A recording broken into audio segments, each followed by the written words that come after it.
Hey guys, what is up? Thanks for listening. I'm Courtney. I'm Melina. And I'm Rylie. And today I think we're talking about something that's actually kind of interesting. There's an internet phenomenon, I guess you could say. This guy named Fenn. He's like a real life Indiana Jones. I don't really know how to describe him. And in 2010, he hiked into the Rocky Mountains somewhere in the Yellowstone Park that people have speculated at least. And he buried anywhere from $2 to $5 million worth of his life. Artifacts that he put in this box and basically just hid in this random spot in Yellowstone Park. Fenn is he's like a real life Indiana Jones. Like this guy, he was in the Air Force, I think. Yeah, he flew planes. He was a fighter pilot. He served for 20 years in the Air Force. He survived 328 combat missions. And in his spare time, he would help out on archaeologists dig sites and things like that. So he, over his years, he accumulated all of these historic artifacts and gold and things like that. And then when he was however old in 1988? Yeah. 1988, he was diagnosed with cancer. He survived, but he came out with this obsession about his legacy. Well, and this came he didn't from have one. Well, okay, I read something online and it was talking about how I don't think you guys know this yet, but when he retired from in Vietnam being the flying all the planes and stuff, everybody, okay, so he had a high school sweetheart who he was married to, and her name was something Jean, and everybody knew that she was too good for him, and he knew this too, and so he went off to war and left her at home, and keep in mind, he was barely making any money, and when he retired, he only made $12,000 a year. That was his salary, and then they had their 2 girls. And he's like, oh, wow, I got to start making money. I mean, you got these 2 kids now. So he decided to open up an art museum. I don't really know if that, makes sense. How's that going to bring in money? But apparently it ended up bringing in some money. And now he's, this millionaire. Maybe even billionaire. I'm not positive. I think he's just millions. But I don't know. I don't know about him. I don't know how I feel yet. He's a very interesting guy. Yeah. For sure. I'm not going to lie. I'm a little obsessed with him. I don't know. I think I've always wanted to be an explorer. When I was little, I would be I'm going to be a pirate. And I grew of course I didn't know that pirates were rapists and thieves. I was just yeah, they get to ride boats. That's so cool. I don't know. Okay, so let's just dig right into this. He hid his treasure. He buried his treasure somewhere in the Rocky Mountains. Yes. A lot of people think the Yellowstone Park. Yeah. And then he wrote his memoir called The Thrill of the Chase, which is packed to the brim of his just little clues to this treasure. That's where I read that he was in an art museum and all that. It was just going over his life and all this. Yeah, and so he wrote a poem. Actually, this is it's a little goofy. It's a little silly. It's a I don't know, Pirates of the Caribbean. It has all these clues in it, and you're supposed to follow the poem basically through the woods, and you're supposed to find the treasure. But no one has found the treasure, and it's been 9 years. So people are starting to think maybe it's not there. He has confirmed. We'll bring this up later. Probably he has confirmed that. 2 people have come. 1 or 2 people have come within 200 feet of the treasure. And there have been at least 15 people who have come within 500 feet. But I don't know how you would know that. Does he have security cameras? I think it's when there's this such a big community about this, on the internet and things like that. People say I searched here, I searched here, and he's come out and confirmed a few things from what he knows. I also, for all we know, somebody could have dug it up and be mine. You know what I mean? That's true. But, I mean, if you think about it, he doesn't even check his email anymore. Because after 65,000 emails, this is a very popular thing, apparently. He just stopped checking his emails because he doesn't want the attention. But in an interview he had, these people who knew him said that he does like attention. So it's kind of confusing. Because I personally think he's a little bit crazy. It's probably... I don't know, I'm a narcissist. I'm just going to throw that out there. My ego is way taller than I am. But, it's probably, I think, he likes attention and he likes people talking about him and talking about what he's done, what he's accomplished. But he doesn't want to, have to, actually answer people's questions. Yeah, I don't think he's crazy. I think he just wants the attention and, does this for fun so he can leave his legacy behind and leave something. I don't think he's, completely crazy. Okay, so let's just dive right into the poem then. As I have gone alone in there, and with my treasures bold, I can keep my secret where, and hint of riches new and old. Begin it where warm waters halt, and take it in the canyon down, not far, but too far to walk, put in below the home of Brown. From there, it's no place for the meek. The end is never drawing nigh. There be no paddle up your creek, just heavy loads and water high. If you have been wise and found the blaze, look quickly down your quest to cease, but tarry scant with marvel gaze. Just take the chest and go in peace. So why is it that I must go and leave my trove for all to seek? The answers I already know. I've done it tired and now I'm weak. So hear me all and listen good. Your effort will be worth the cold.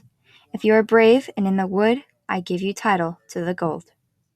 Okay, so I have put a few notes in about this poem, actually. So we have the first stanza, as I have gone alone in there and with my treasures bold. I think that's obviously referring to his treasure. Yeah. Okay. Well, okay, also, I didn't put in any notice, but I was kind of researching a little bit on this stanza because it's the first stanza to this poem, and he worked on this for 10 years. Keep in mind, this one poem for 10 years. So just every single agonizing over stanza, word choice. Yeah, every single word means something. So if he's saying that he's gone alone, then there has to be some spot where he started alone. If you think about it, there has to be some clue of where he started. And he's had to go there multiple times to know the area, to know where to put it. So if it's somewhere if he was a kid and gone there, maybe it's by somewhere he would his visit. Spot. Yeah. And something that's a little bit more subjective that a lot of people have said about in the community is that you have to put yourself in his shoes. Don't look anywhere than an 86-year-old man traveling alone, as I have gone alone in there. Don't go anywhere he wouldn't be able to go. You know what I mean? Yeah. So if there's some place that you couldn't go on your own. Don't climb under a rock. Something like that, basically. Okay, and then I can keep my secret where and hint of riches new and old. I think the riches new and old is the artifacts he's collected over the years. Yeah. Okay. This is where it gets fun, though. Okay. This next stanza. Begin it where warm waters halt, and take it in the canyon down. Not far, but too far to walk, put in below the home of Brown. I have quite a few notes over this. Okay. So, begin it where warm waters halt. I think we could be looking for any type of hot spring or any type of really river. A lot of people think that there's a highway 212. A lot of people think that 212 is 212 degrees is the boiling point of water. But I don't know. Personally, I don't believe that, but a lot of people do. So, this line, begin it where warm waters halt, this stanza is, a lot of people think that it's the clue to solving this puzzle. Fenn himself said that the first two clues have been solved, and I think that this is one of those two clues, and that the people who have solved them are the people who have come within just a few hundred feet of this treasure. Okay, so take it in the canyon down, not far but too far to walk. I think he's talking about using a boat. Because obviously we know it's in the Rocky Mountains, the Yellowstone area. How many rivers have you seen there? How many boating is arguably the main what's the word I'm looking for? Main form of transportation. Yeah, something like that. Obviously behind driving. Yeah. Put in below the home of Brown. And this also feeds into why I think he'd be using a boat.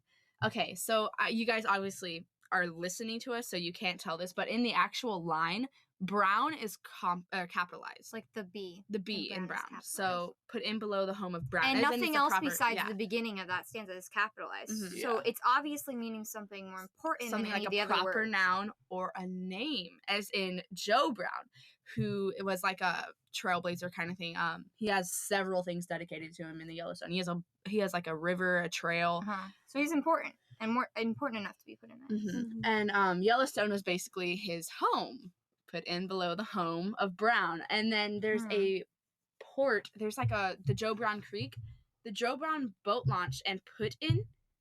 That's the name of the boat launch. It's also known as the Joe Brown put in, as in put in below the home of Brown.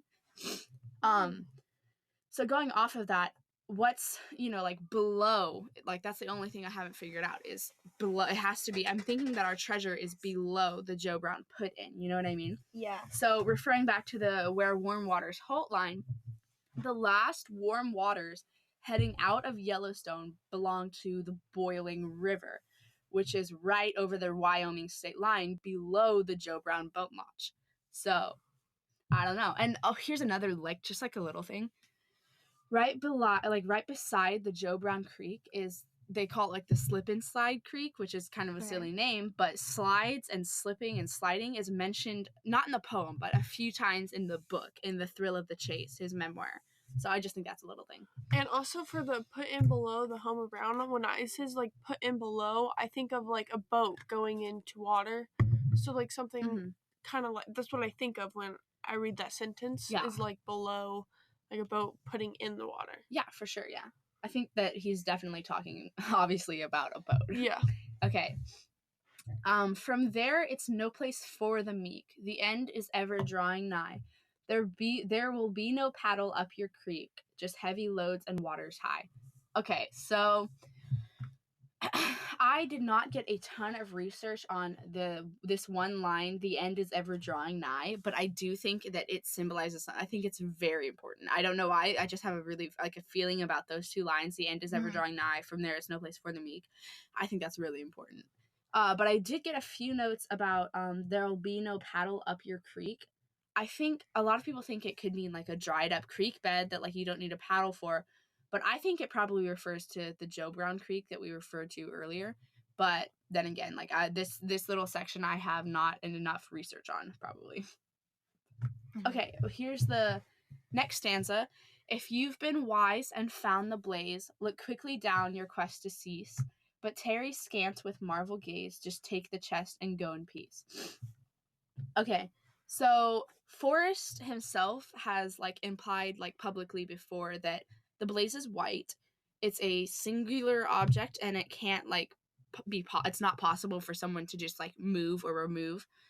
So a lot of people think it could be a trail blaze, which is essentially just like a defining mark that you put on a tree or something to mark your way along the trail when you're hiking.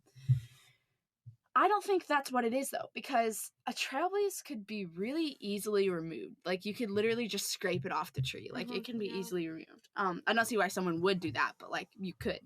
I think it's possible he's referring to, like, a geyser or, like, some kind of hot spring or something because of the white steam. He said that it's white, it's hot, it's the blaze. You know what I mean? That's just what I'm seeing. But tarry scant with marvel gaze. I think you have a few notes on this if you want to share them. I personally do not understand this line. But what it said online is basically that, like, this is a really big key to the puzzle. And, like, what they were basically saying is, like, the tarry scant kind of, like, relates to, like, the few tar pits in, like, the Rocky Mountains. But, like, from what I could tell, like, no one has found, like, any, like, this clue has not been solved yet.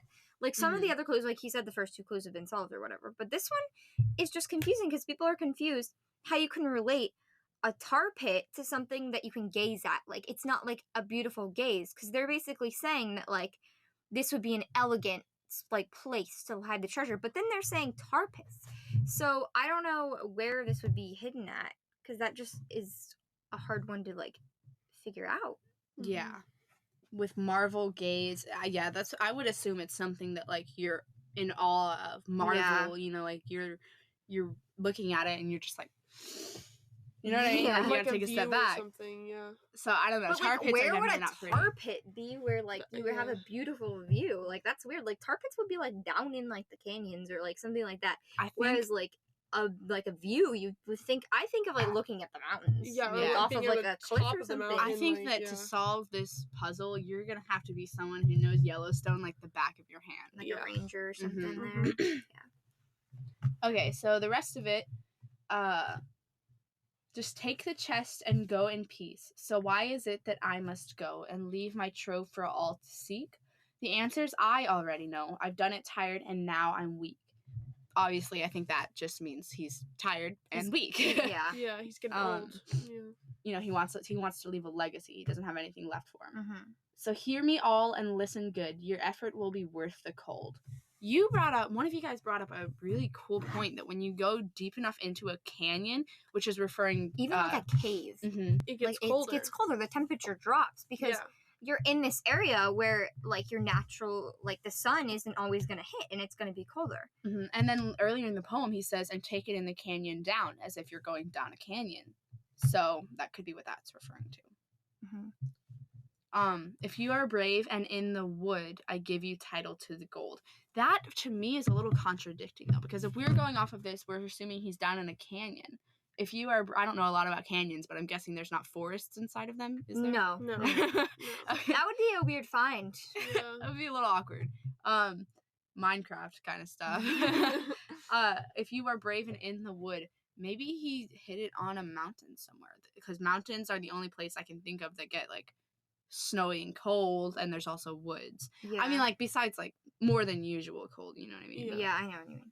And then the last line is kind of eerie. I give you title to the gold. It's kind of like a pirate line. Yeah. I have a little bit of an obsession with pirates, if you can't tell. You're a pirate for Halloween, weren't you? I was a pirate for Halloween. That is true. That. I still have the costume. Didn't you have like a bird? I had like I had like the pirate hat. That I had just really shows it off. sword. Well, I personally think that Forrest Fenn, like, to me, I know he, like, got diagnosed with cancer. And, like, I don't know if this is just, like, my thinking, but when you're diagnosed with cancer, you're going through these medical treatments to, like, help yourself, you know, get rid of the cancer. And, I mean, there is a possibility that he was on some medicine that was changing the way he thought. And that could be why he hid the treasure, making him a little bit crazy. Or mentally ill in a certain way. I don't think he's like crazy. I mean, I don't think he's mentally ill. I think he's crazy. He could be crazy. I mean, everybody's a little crazy, but I think he wants the attention, and he wants for people to find his treasure. Maybe when he was little, he always wanted to do like the scavenger hunts, and he was always the person that wanted to go find the things or hide it, or but I think he wants to make it fun for everybody else to do what he loved to do. I don't know, that was kind of my thinking. Yeah, that's a good point. A lot of people think that it's a hoax. Yes. You think it is? Well, okay. So I was reading about, we didn't even talk about the people who have died from this. Oh yeah, how many people? 6 people have died. 2 of them, there was an FBI case that they were trying to, like, get rid of, like, basically the FBI hates this because people are dying from this, obviously. So, 2 people were, like, blamed in this case, and it led them to, like, commit suicide. So that's 2 people who have died, but not, like, died because they've been looking for the treasure. And then there were 4 people who have died from looking for the treasure. And one of them, his wife, who's, like, still alive because she doesn't believe in it, she's like going on social media, and she's like, this is all hoax, my husband died from this. Like, she's like telling everybody to stay away from looking for this because it's dangerous, obviously. And her husband was like even experienced, like, mountain climber, like he like does this for like a living, but yet when he went on this certain trip, he ended up like washed up in the river, like found dead. Well, and also I saw like families going take trips like, to look for it. There was like a video on CBS where this entire family like took their vacation and went in the woods and looked for this treasure. Yeah. I personally, I do think that it's very dangerous. I don't know like what he was thinking. Like, I know what he was thinking, but I personally would not do that. I would not endanger people like that. Or at this point, I would say, like, guys, stop looking for it, and he keeps feeding into it. I don't think it's a hoax, though. I think he really did hide the treasure. Yeah, me too. There's like, it's like, what's the word I'm looking for? Like, we know, like, he had an art museum. It's, like, in the records and things like that. He had the means to hide $2 million worth of treasure. He has the money, too. Yeah. You know, and then, like, now he doesn't have it. Like, it's... And people have, like, his wife even said that she like, saw the treasure box before he left the house and stuff like that. So, like, people, I think like, saw him leave and stuff. So, and he left with treasure. I don't know what was in the box. I know that there were artifacts and that there were expensive things, obviously, but I don't know. Nobody does, except for... Yeah, there was this one guy who was on another interview with CBS, and they were like, he said that he saw what was inside the box, but for all we know, he could be lying. I'm not sure if that actually, like, he actually saw that, or if he just wanted to be on a CBS Yeah, interview. that's the thing about this kind of thing. You don't know. Never know. You'll never know for sure, unless someone finds it, I guess. Yeah. That would be pretty cool. My question is... Oh, sorry. No, you can go. My question is he, like, after a while, gonna give it up, or is he just gonna leave it there after he dies? He did say something about so when he buried it, it was worth like $2 million. But once inflation brings it to about $10 million, he's gonna be like, I'm gonna go bring it back. He's gonna go get it. I mean, if no one finds it before he dies, like personally, if I hid $2 million, I think like once I got to 10 million, I mean, I don't know how much money, but if I did and I hid that much money and I was still alive, like I would want to give that to my children. I wouldn't want to. I mean, not that other people don't deserve it if they find it and they've gone through that much pressure. I think that if he was going to give it to his children, I don't think he would have hid it in the first place. Yeah. That's true. And I think that maybe just to wrap this up a little bit, knowing that it's only been 9 or so years, since he hid this in 2010. Yeah. It's 2019. So it's been like 8 or 9 years since he hid the treasure. Several people have been confirmed to have been within like a couple hundred feet of it. So I don't think it's going to last much longer. I think if it's going to be found, someone's definitely going to find it soon, like within like the next few years. That's true. Yeah. Okay, guys. Well, thank you for listening to our little spiel about Forrest Fenn and his hidden treasure. Maybe you'll come back for the next episode where maybe we'll talk about this a little more. Bye guys. Thanks for listening.